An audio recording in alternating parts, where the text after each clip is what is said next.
the next project, we're going to do the Nexx Racing Madbull Cantilever chassis. Now, we're just going to do this as stock to start. So I'm just going to basically take a stock Deadbolt and we're going to throw it on here and see how it works out. Then later, in a different video, we'll come back and we will rebuild this thing.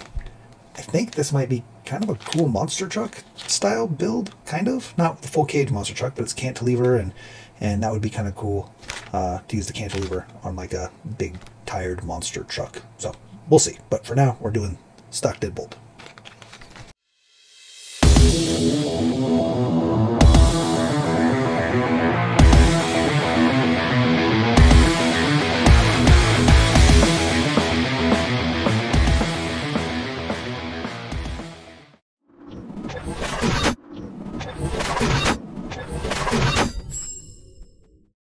Here's all the goodies for the build. We got the chassis rails, some 2x4x1 and 2x4x2 aluminum washers, some ball joints, arms for the cantilevers. These are the cantilever mounts with the bearings, some chassis rods, battery mount screws, and zip ties for the battery mount onto the chassis rods, I believe. Which I don't know if I'm the biggest fan of using zip ties, but I guess they're easy and they work, so makes sense. All right, let's start building this thing. So when you look at the instruction manual for the Madbull chassis, you'll see that they show kind of 5 different build options of sorts.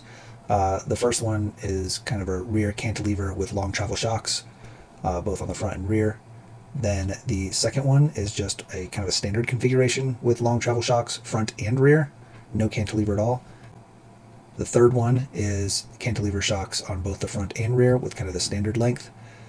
Then the fourth it's basically the same as the first configuration, but again, short shocks. And the fifth is the same as the second with shorter shocks. So they're basically just showing you can run short shocks or long shocks with any kind of configuration of cantilever on the chassis. So that's kind of nice. Plenty of shock mounting positions on this rail.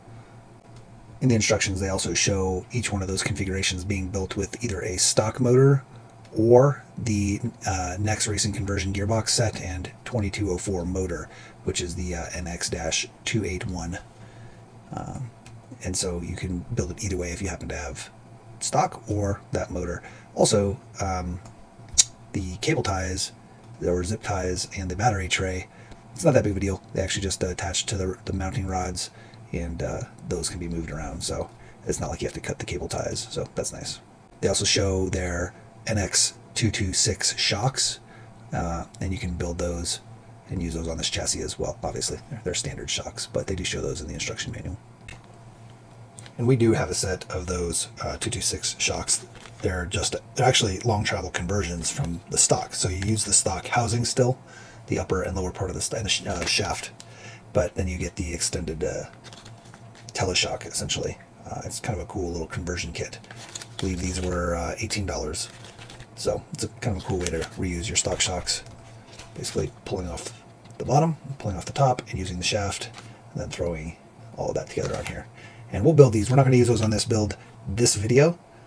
So make sure you subscribe and hit the bell so you know when new videos go up. And when we do use these shocks, you'll know, and we can show you how they work. We like the idea. And they'll work for more than just the stock, I would assume. If you have different shock housings, these will basically just convert any shock that uses a same size threading as the stock housing to basically convert them to long travels. So that's cool.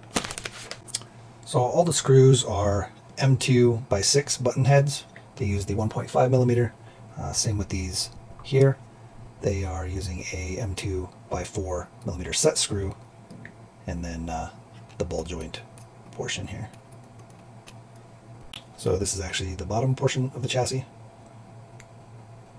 And we're going to go ahead and just build the cantilever stuff, and we'll get the shocks on there as well. So it's pretty straightforward. We're basically going to take one of our screws. We're going to take one of our cantilever arms. Maybe you want the bearing on the outside. Your screw will go through that. Then you take one of the 1 millimeter washers, so the thin ones, and you'll just screw this straight onto the chassis. Simple as that.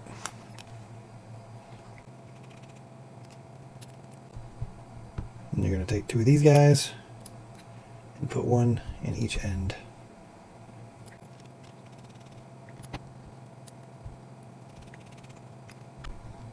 And we will do that 3 more times. And there we have our 4 cantilever arms set up. I would recommend using some thread lock or Loctite on anything metal going into metal. Probably just blue Loctite. Don't use the hardcore stuff, the red stuff. But yeah, it'll be much better. You won't have to worry about things backing out on you. We're not Loctiting anything now because we know we're going to probably rebuild this as something different. So we will Loctite it when it's in its final form. But for now, we're just going to kind of make sure we're nice and snug on each thing.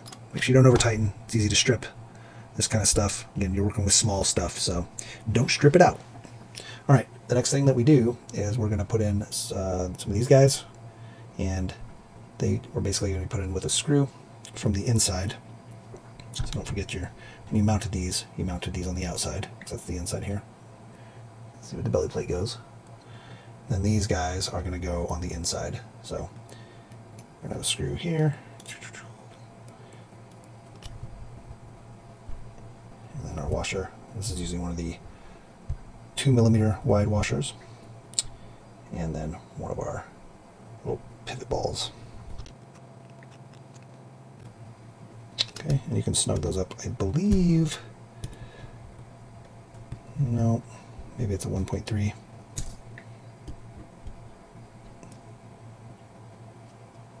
Actually, you know what? I bet you it's a 1.5. So if you'll need 2 1.5s if you're trying to get it real tight. Yeah, it's a 1.5. You don't need 2 because you can get it pretty tight, especially if you're going to Loctite it. So you're good. So one goes here in the middle of the 3 holes.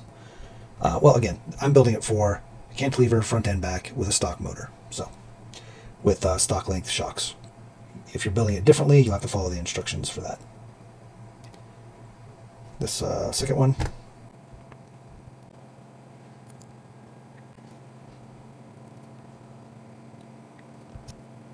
so one thing I noticed right away is that the chassis rails in the instructions are slightly different than the chassis rails I have in my hands. So I'm not sure why there's such a difference. The chassis rails and the instructions have like 4 or 5 holes on the bottom versus just these 3. And it slopes more here. Doesn't have these 2 holes in this. Well, it does, but I guess this portion of the chassis is more solid right here. Yeah, kind of odd that the instructions are slightly different, but I'm sure that was kind of their prototype, and they didn't update the instructions. But it works either way. You can figure it out. So now we'll just do the other side. Next, we're going to go ahead and install the links. On the one we're doing, it mentions that they should be 5mm, and that's talking about this middle threaded portion should have 5mm. Right now we're only at 3.5, so you're going to want to unthread these until you're at 5. Now, this is probably, personal opinion on how far or how high. It's kind of set your ride height, because these links go from the cantilever, mount here straight to your axle. So adjusting this adjusts your ride height. So even if you don't go 5, you definitely just want to make sure that you're equal on all sides, and make sure when you're unthreading them, you're unthreading them in an equal fashion as well, if possible. Actually, it almost looks like only one side unthreads. Hold on.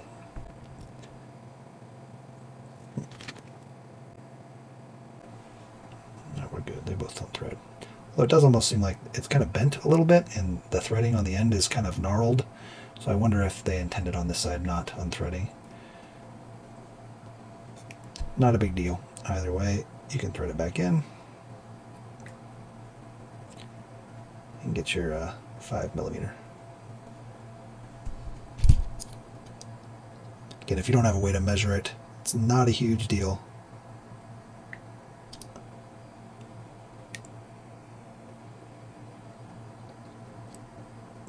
Just try to make them even.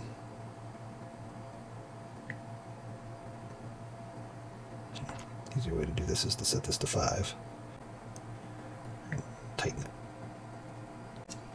Close enough.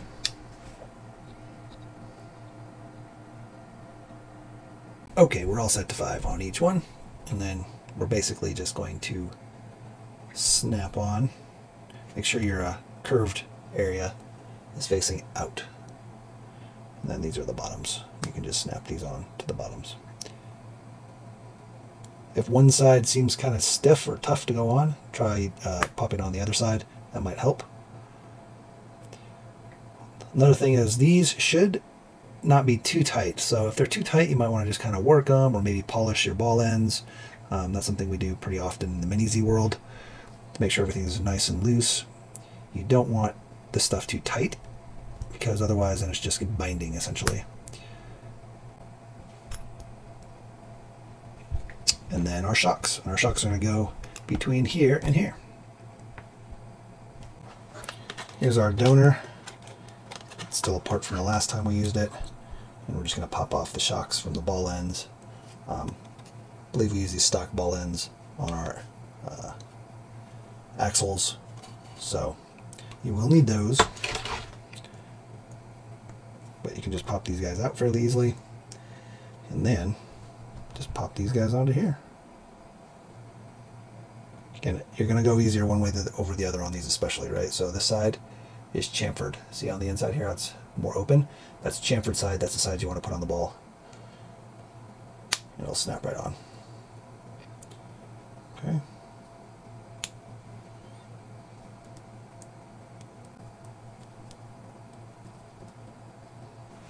Pretty smooth. One thing I've noticed is these arms here will be pushed off the bearings if you push too hard on them. And then you can see there's a little bit of screw showing here.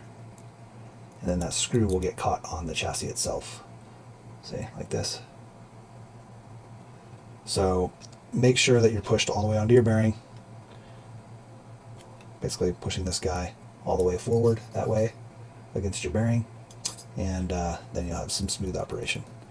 Worst case, if you find that you're still hitting, you can always grind or Dremel down. Probably not the most ideal, but... So those grub screws are a 0.9 hex. 0.9 millimeter hex, so not a 1. And that's the screw here that basically makes the ball joint. Okay. Now, there's a couple ways, and you can screw these further out. You can't really get them much tighter onto the ball joint, though. I was hoping you could tighten them down in there against the ball joint and basically take up less room in the rear. And maybe some you can if they don't have them all the way tight, but it seems like they're all pretty tight onto the ball, into the ball joint as far as they'll go. So you have a couple options to make sure if you do find yourself kind of rubbing, you can always grind those screws off on the end, sand them down, or get them so they're a little more shallow and they're not poking through the back here. You can also, I've done this on Mini Zs before on some very high-end chassis, and it's actually recommended in the instruction, but basically take this back apart. This bearing here can pop out of the arm, and basically you'll put a tiny bit of super glue just in 1 or 2 spots on the inside of the arm, and then push the arm back onto the bearing. Make sure you don't get the super glue in the bearing, obviously, but just super glue your bearing in there. There's no reason you don't want it permanently in there, and just make sure it's nice and tight down in there, and then that way your washer back here can do its job, because what's happening is the arm slides off the bearing, even though there's a washer back there, because the washer's only against the bearing, it's not against the arm itself. So if you find yourself having issues and your arms are hitting on the chassis, you can grind this down just a little bit, each one of those grub screws, or you can super glue this on to help make sure it stays all the way flush on the bearing, all the way to the front, or you can do both. Now, you can't flip these and put the bearing on the other side, because then these could potentially come off, right? If you flip the bearing, then these arms could actually just come off the bearing completely, and that's not ideal. So you want the bearing with the wider side facing outward, essentially more of the bearing showing facing out when you're looking at your arms there. Anyway, it's not that big of a deal. Pretty easy fix if you're having issues. If you're not having issues, then you don't have to worry about it. Now we're all together here. It's pretty smooth. We'll probably have to work these little links here, these tie rod style links, because they're a little tight. But over time, I think they'll break in.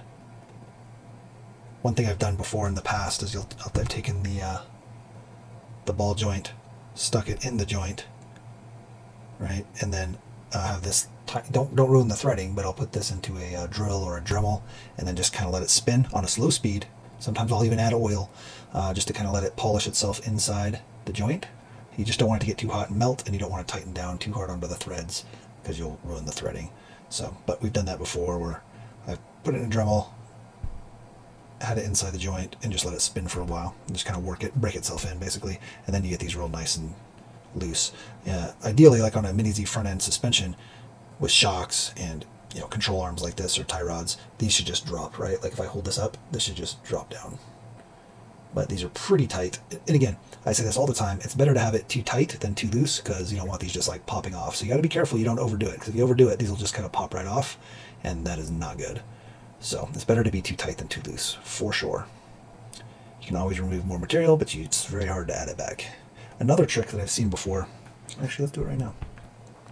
If you're very careful, just take some pliers and kind of squeeze the eyelet. And it kind of bends it and weakens it just a little bit. You gotta be careful, and maybe not all. Don't do this on Delrin. I don't know if these are Delrin. I don't think they are. But Delrin is a type of plastic that if you do this, it doesn't stretch. It will just break. You can also heat them up. Yeah, see, that feels a little better already. It's not falling, but it's definitely looser. Anyway, I think over time these will just work themselves in.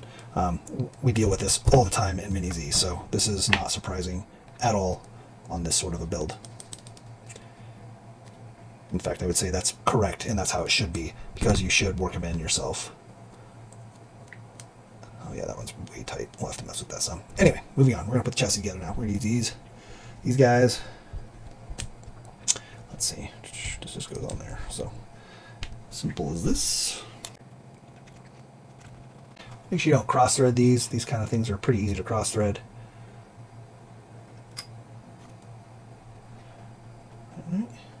Yeah. And then I guess we're going to just do our battery tray where it says here. It will probably have, again, when we rebuild this, we'll move everything around.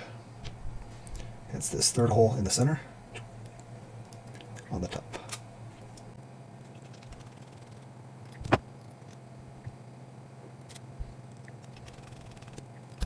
And there you go. You can see where we mounted them. Here, here, and here.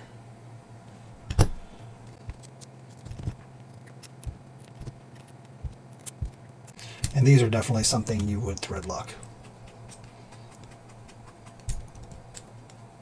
Just a little bit, not a lot. Just enough to kind of hold it in there nice and tight. Because again, you don't want to over tighten those. They will strip out. They cross thread easily. The aluminum's pretty soft.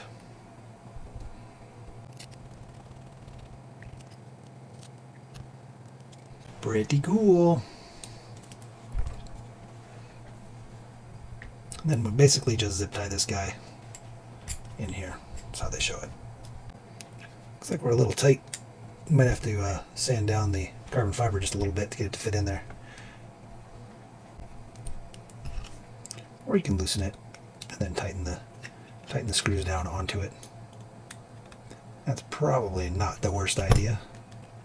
Once you get it nice and tight on the zip tie, and kind of have your tray mounted how you want.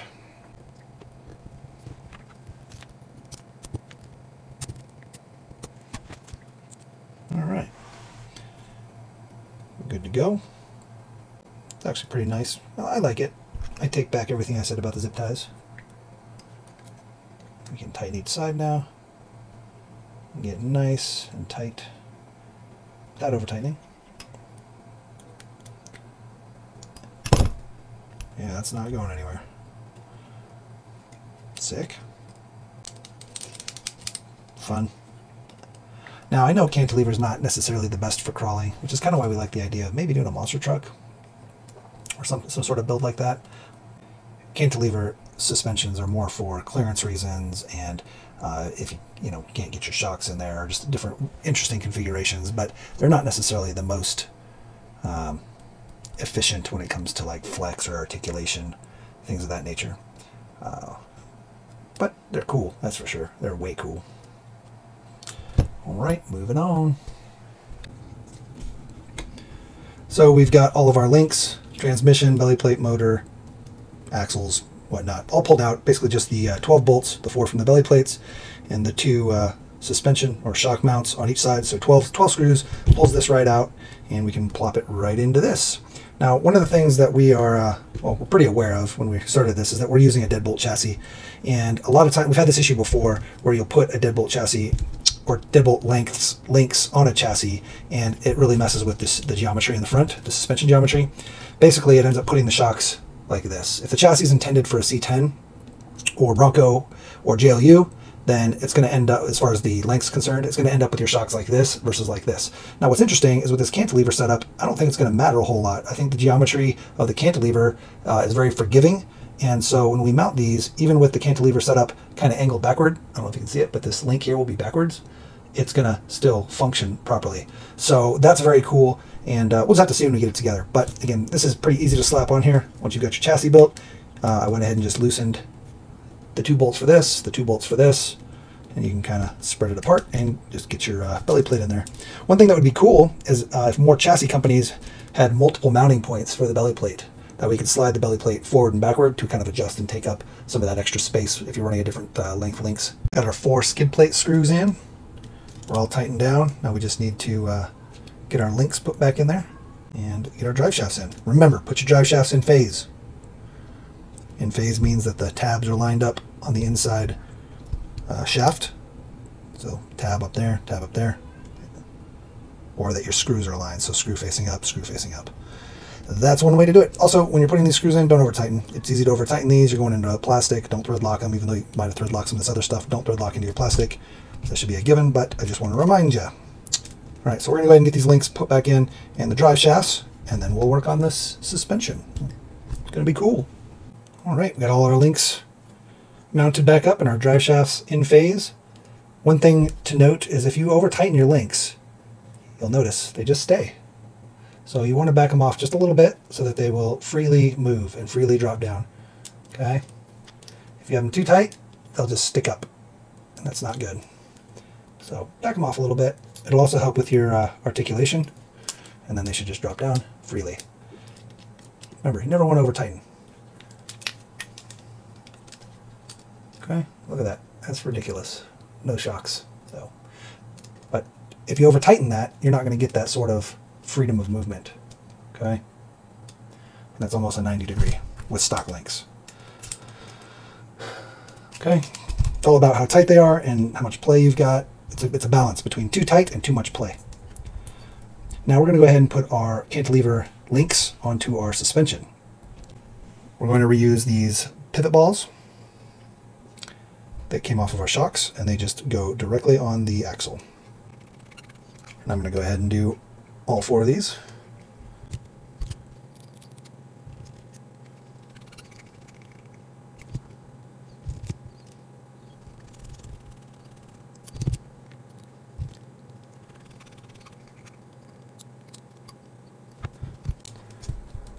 And then we can just take our link and snap it onto the pivot ball. Remember, one side might be easier than the other, so if it doesn't want to go, don't force it. Just give it one turn, and it'll snap on nicely. This is where I figure we might have a little bit of an issue.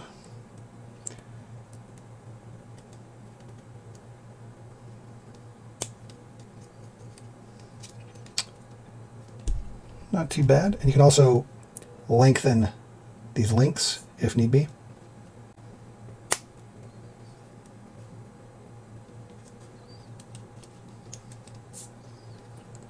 So you can see it's not an ideal geometry, but it's not the worst. It still functions, which is nice.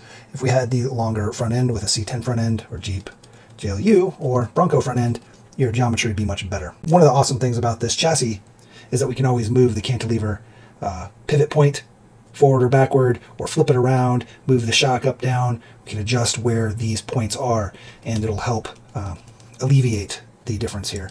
Because this is not an ideal geometry, but it'll work, right? You can see we still have plenty of motion. Not what we had before, of course, but that's still pretty good for being stock length everything and cantilever setup. All right. So there's with it in the stock position, what the instructions say, the center hole, because remember there's 3 holes that we can mount this pivot point to, and then look at this, we moved it back 1 hole. It's hard to see in there, but the holes are not that far apart, but just moving it back one hole from the center hole back gave us a ton more length, right? So now the geometry is much better. So we're going to go ahead and move this one back as well. And it's so easy. This is part of also why we didn't thread lock anything or Loctite anything, because we weren't sure where we would need everything set up. So I kind of recommend on your first build of it, don't really thread lock anything. Look at that, so much better. It dropped down a lot more. So the problem though is we're going to have our front end is going to be pretty high potentially. But again, we can adjust the rear for that. You can adjust the length of these. I can shorten these up, these tie rods. There's so much adjustability in this. It's awesome. And again, we can move things around even more. Could drop our shocks a little lower here. That would probably pull it back just a little bit, so we're not quite as low, but we have better articulation. Just tons of tunability, which is just awesome, you know, because you have so many different points of adjustment. Anyway, we're digging this thing. It's pretty cool. And don't forget, you can even move these to different points on the arm. So our shock mount can mount here. Our link mount can move up if we wanted to. Let's see what happens if we move the shock back or up. See if there's a difference.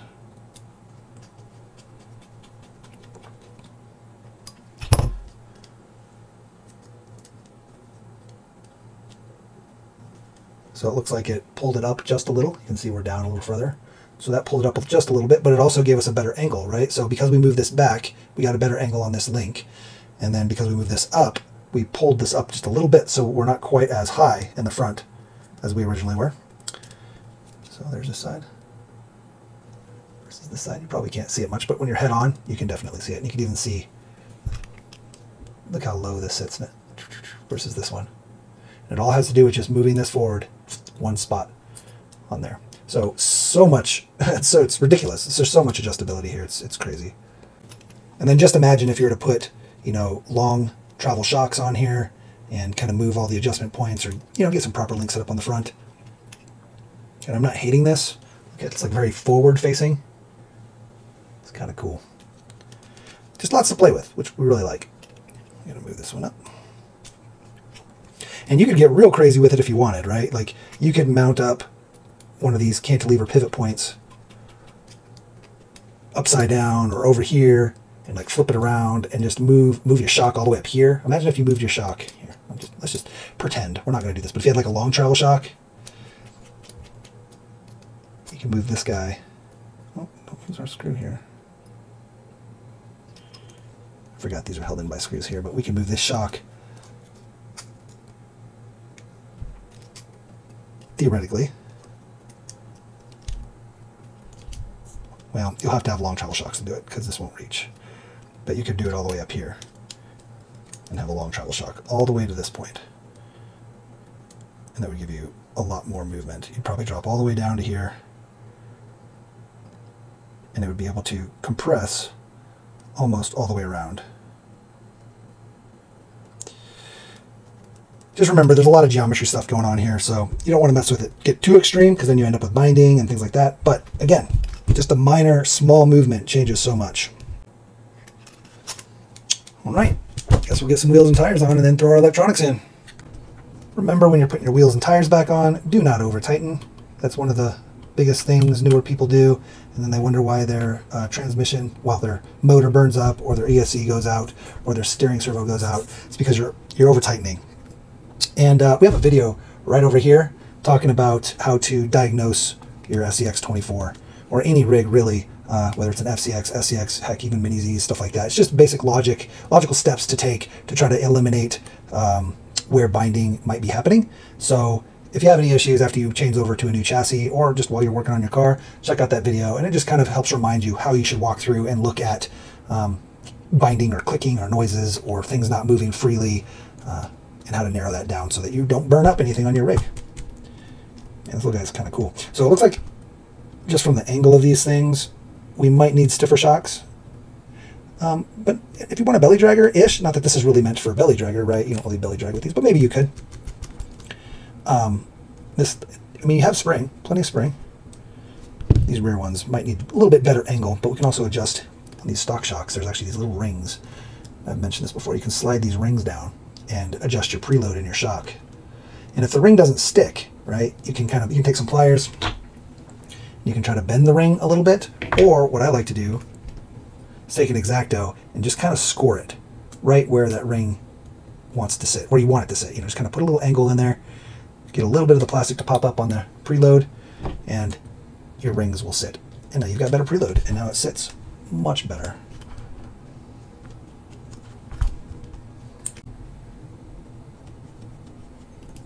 Look at that. Now again, this isn't really meant to have a ton of articulation, right? There are ways to set it up to have a ton of articulation. With the Deadbolt chassis having such a short front end, it's going to be hard to get good articulation in the front. Plus, it's just not the best geometry for it. But you can adjust it to get really good articulation. But really, this is kind of a cool setup for, like I said, maybe a monster truck. So we might take this and get some monster truck wheels on there, make it go fast. Heck, we might even use these guys, and we'll go real fast. Some of you might know what these are from. They're $12, $13 axles, but they have ring and pinion in them versus worm gear. And they're a little bit higher. They've already got portals on them, which means we'll have an even more lifted look. And our monster truck wheels and tires hopefully will fit on there if we get some, and we build a monster truck out of it. Tell me down below, should we build a monster truck out of this guy? I haven't seen anybody do this Madbull Cantilever setup as a monster truck, and I think this setup is perfect for that. So tell me what I should do. Should we leave it stock? Probably not. Should we make it kind of rock bouncery and go fast? Or should we lift it up, put big tires on it, do monster truck? Or should we try to figure out as much articulation as we can and keep it a kind of more comp crawler style? Let me know in the comments below. We're going to finish this up now. We got all of our electronics in there. So we basically just loosened up the chassis a little bit, and actually we still probably need to tighten it down just a little bit, but we wedged the ESC in there. It's just kind of wedged in there, and it stays. I mean, we've been messing with it without tightening it down, and it stayed pretty well. So it's not coming out. You can easily loosen this, stick it down in there, and you're good to go. Now, if you decase it, that's gonna be a different story. I need to find a way to mount it, because there's only one mounting tray for your battery, and you could use that for your ESC and move your battery around, you know, get creative with it if you really wanted to. But if you want to just stick the stock ESC in there, you easily can do that, and it will just stay. Our battery also, because we have this, we made an adapter for the plug because we use GST red plugs. We went and just tucked that in there, and the battery stays as well. I mean, it's not coming out. You can easily Velcro the bottom of the battery in that. You could put a strap in there. There's tons of options for how to mount your stuff in there, but we basically don't have anything permanently mounted, and it's not coming out. I mean, there's no way the ESC is coming out, and the battery, it's probably not coming out either. And we can just tighten some of this down, and it'll make it even more snug. Those are pretty tight. Those can go a little bit tighter, but you don't want to strip it up. Oh yeah, we're good here. So next we wanted to talk about the weight. A stock Deadbolt is about 200 with the battery and the body ready to run. Put it on the ground and drive it. It's about 229 grams. This chassis, just the chassis with the cantilever parts, basically all the stuff you get from Nexx to build it, is just under 30 grams. I believe it's like 28. Yeah, they say it's 28 grams approximately. So that's pretty light.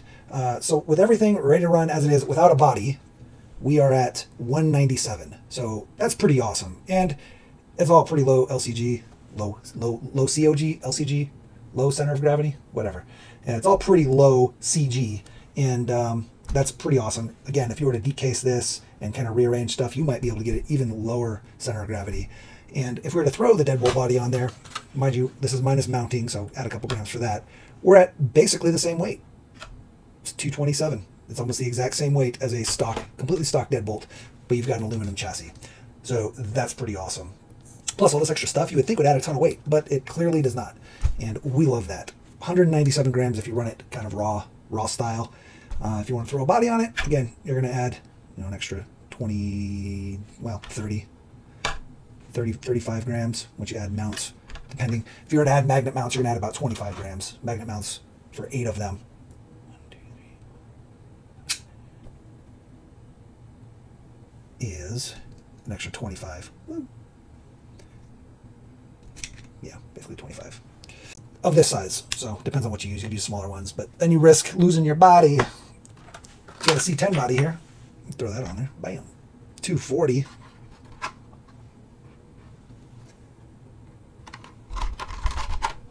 No clearance for the wheels and tires though. So we're good to go though. That's pretty sweet that the weight is that low. I'll have to go drive it around a little bit. Show you what it's about.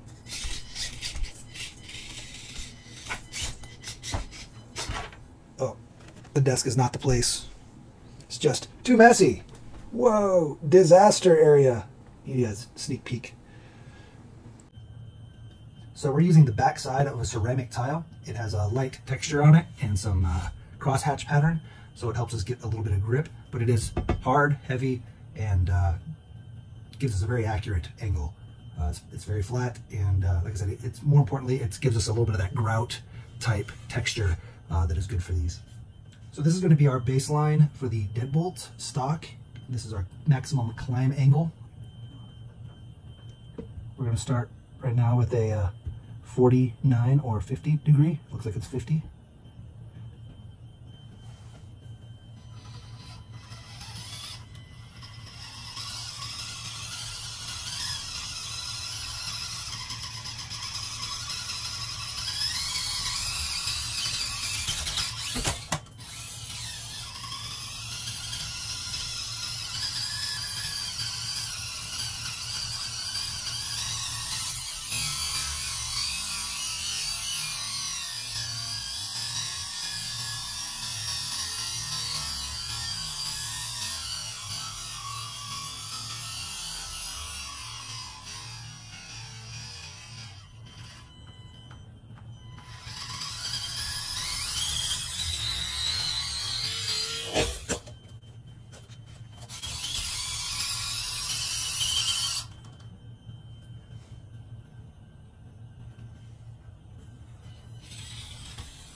We're going to go ahead and add 1 degree.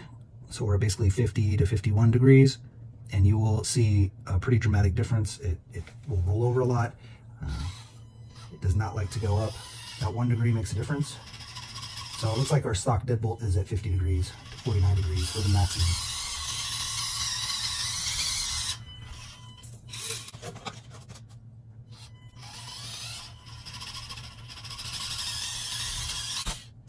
It's pretty crazy that 1 degree makes that big of a difference.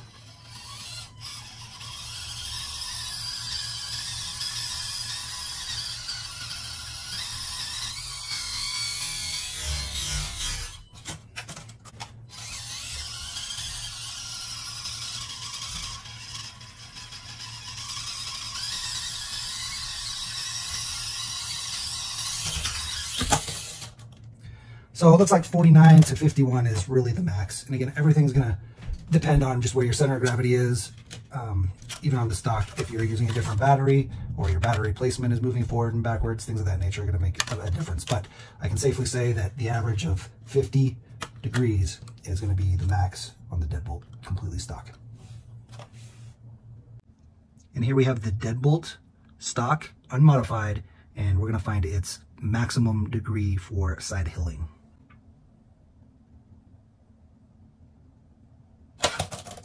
We'll just do a couple more quick ones here, just to help verify. We'll even move where the truck is.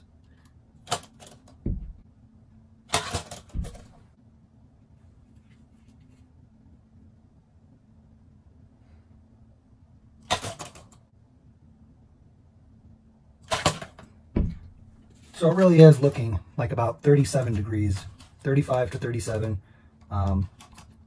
is kind of the maximum. And a lot of it's going to have to do with how your battery is sitting and just your center of gravity. So we're at 51, 52. Now this isn't a totally fair comparison because we're not running a body. We haven't found the best way to mount a body yet.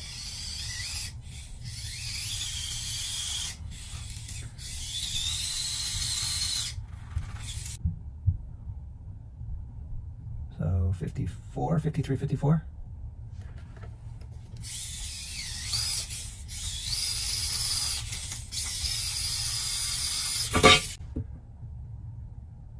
$55, $56. I don't think it's going to make it, but we're going to see.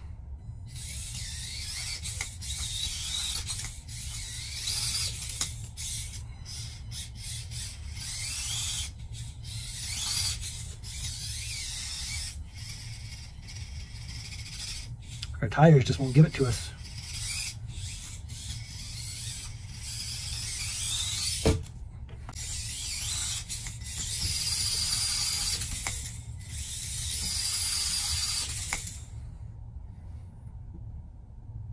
So it's hitting 55, 56, just our tires. It's hard with the tires. Let's go ahead and do some side hilling.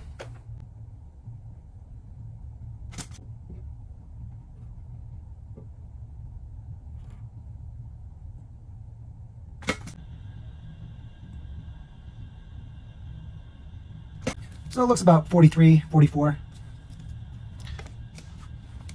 Not too shabby.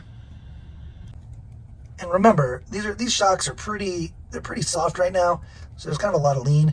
A lot of that has to do with the geometry, and if we were to tune this and tweak the geometry on that, I'm sure we could get much better side hilling if that was our focus. And maybe even some better uphill. The problem with the uphill is these tires, though. They're just not gripping. But the side hilling has to do with how soft this is, because it's pretty soft. So some stiffer springs would help, or again, changing the geometry so that there's a little more resistance.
All right, guys and girls, whoever's out there in YouTube land watching, this thing is awesome. It's not a comp rig. We never thought it would be a comp rig, but it handles really well. And I mean, again, it's a stock Deadbolt. Stock, right? $100 Deadbolt you can get on Amazon. When they're on sale. I don't know if they're $100 still, but they're always $100 at some point. And yeah, you just throw that on there. I think this chassis is like under $60 shipped. I don't know shipped because it depends on where you are, but it's like $55, $60. And we'll put a link in the description below, so make sure you check it out. The Nexx Madbull Cantilever chassis. It's awesome. Again, just throw some upgrades on here, some better shocks, definitely a better servo. You know, go brushless. They've got a really cool brushless setup. Nexx has a transmission that you can throw brushless on there, and it's pretty hardcore.